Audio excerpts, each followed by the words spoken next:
retrouve ton pouvoir créateur, qui passe par reconnais la responsabilité de ta création. En dessous de cette nouvelle tentative se cachait l'espoir de trouver la porte de sortie du labyrinthe. L'espoir de s'émanciper de cette réalité morbide, imprévisible et incontrôlable. Alors, la pilule du « tu es le créateur » semblait pleine de promesses. Si je réussis à me réveiller dans la peau du créateur que je suis, je reprends le contrôle de l'histoire et que la maladie, les accidents et la douleur s'évaporent à jamais. Et là se présente un écueil qui n'en finit pas de me mettre en échec dans les dîners.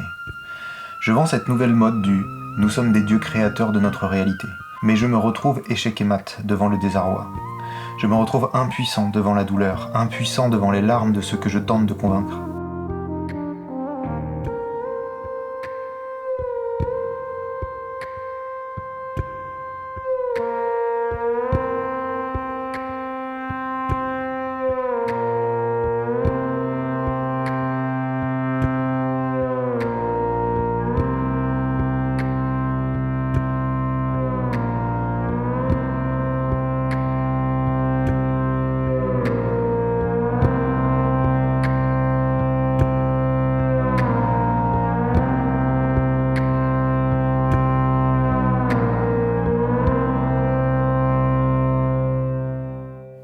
J'ai découvert le plaisir d'étudier, en fait. Parce que en étudiant pour extraire des concepts et des idées que je pouvais expérimenter dans mon quotidien, et ben ça prenait complètement tout son sens. Ça ne servait plus du tout à obtenir, à démontrer à qui que ce soit d'autre qu'à moi, c'est-à-dire la qualité de l'expérience et ce à quoi moi j'ai envie de jouer.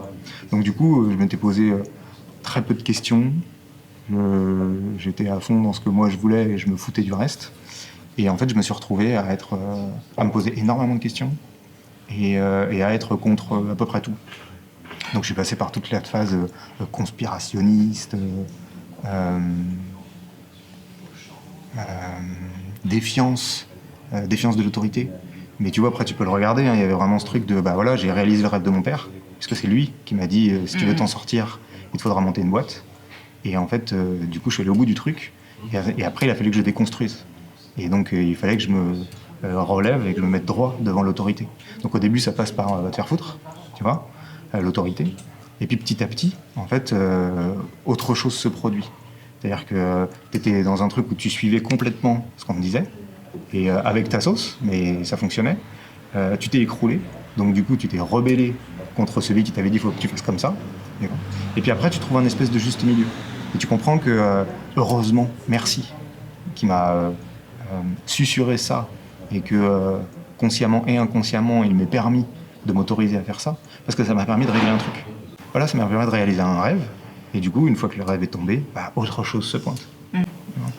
Donc voilà, j'ai passé beaucoup de temps à faire ça, j'ai bossé dans un média indépendant, j'ai rencontré plein de potes de parcours, c'était des aventures géniales, quoi. Jusqu'à ce que je tombe sur des gens qui bossent, qui font à peu près ce que je fais, parce qu'on fait tous des trucs plus ou moins différents. Et ces gens-là m'ont susurré l'idée que les deux pouvaient cohabiter. Ils m'ont susurré l'idée qu'il n'était pas impossible que ça s'alchimise, en fait, que ça aille ensemble, que ces extrêmes soient le carburant d'une danse qui ne peut pas exister autrement qu'avec l'existence de ces extrêmes, justement. C'était chaud, parce qu'en fait, ça renvoie à beaucoup de... À l'époque, ça renvoie à beaucoup de distorsion du réel. Qu'est-ce que le réel, en fait ? Qu'est-ce que le réel ?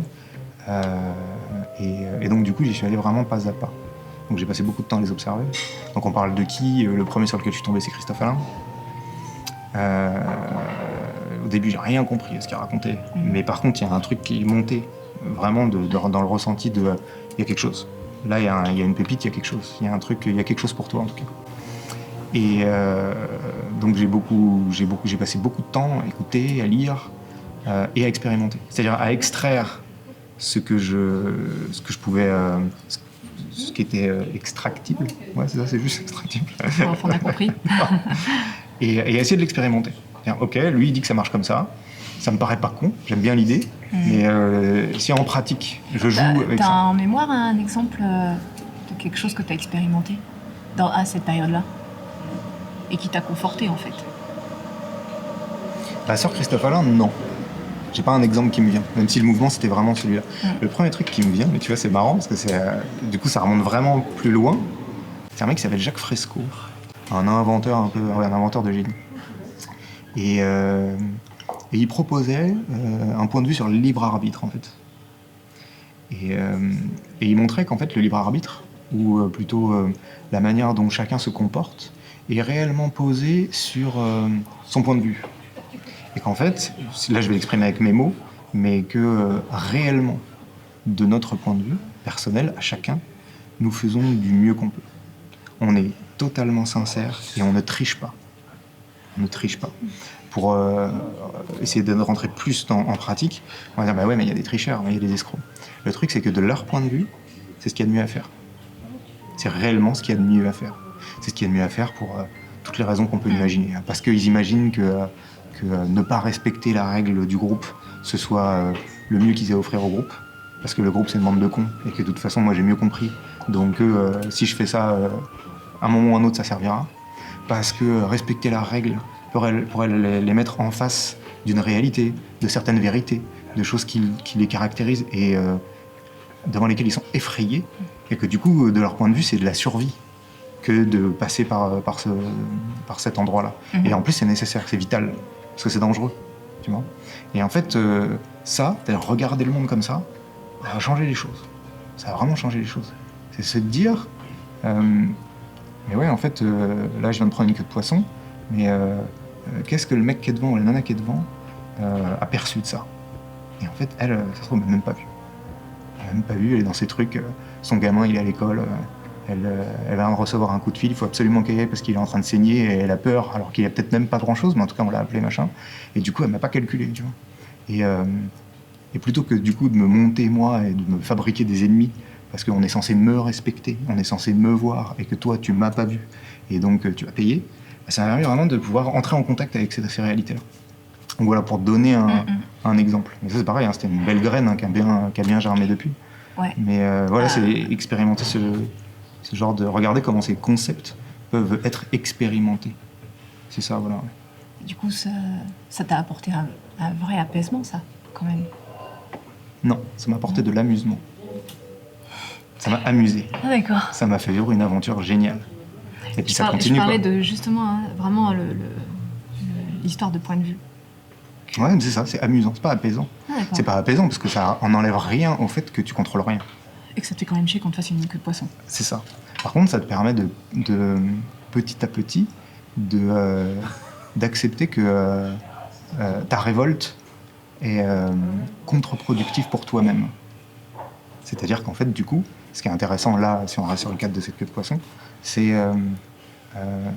de pouvoir entrer avec cette frustration, d'entrer en contact, de ressentir ce que moi j'ai ressenti en fait, cette frustration qui est montée, tu vois. Et puis contre quoi je me bats? C'est quoi ce truc de prendre une queue de poisson et de partir en couille comme si on avait agressé ma mère, tu vois? De ressentir ce truc-là. C'est quoi? Qu'est-ce qui est latent? Qu'est-ce qui attend le passage d'un piéton qui m'a même pas vu pour aboyer avec l'envie de mordre jusqu'au sang, tu vois? Et du coup, quand cette prise de c'est la faute de l'autre, elle glisse sous tes doigts, bah, il ne reste plus que appréhender, goûter, entrer en contact, embrasser cette intensité d'une autre manière.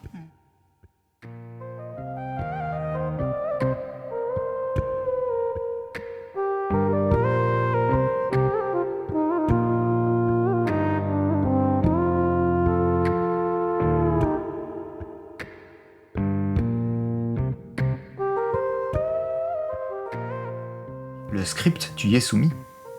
Tu es soumis à la gravité terrestre. Tu es soumise à la dualité. Tu es soumis au rythme de cette dimension. Tu es soumis aux douleurs et aux plaisirs de ton corps. Lorsque ce qui change tout te tombe dessus, tu es dénu, sous le choc, perdu. Lorsque le corps de mon amoureuse transpire contre le mien, lorsqu'ensemble nous dansons hors de l'espace et du temps, ai-je besoin de pourquoi et de comment pour m'assurer que ce qui est mérite bien d'être ? Ai-je besoin de reconnaître mon pouvoir créateur pour honorer et goûter la divinité de l'instant ?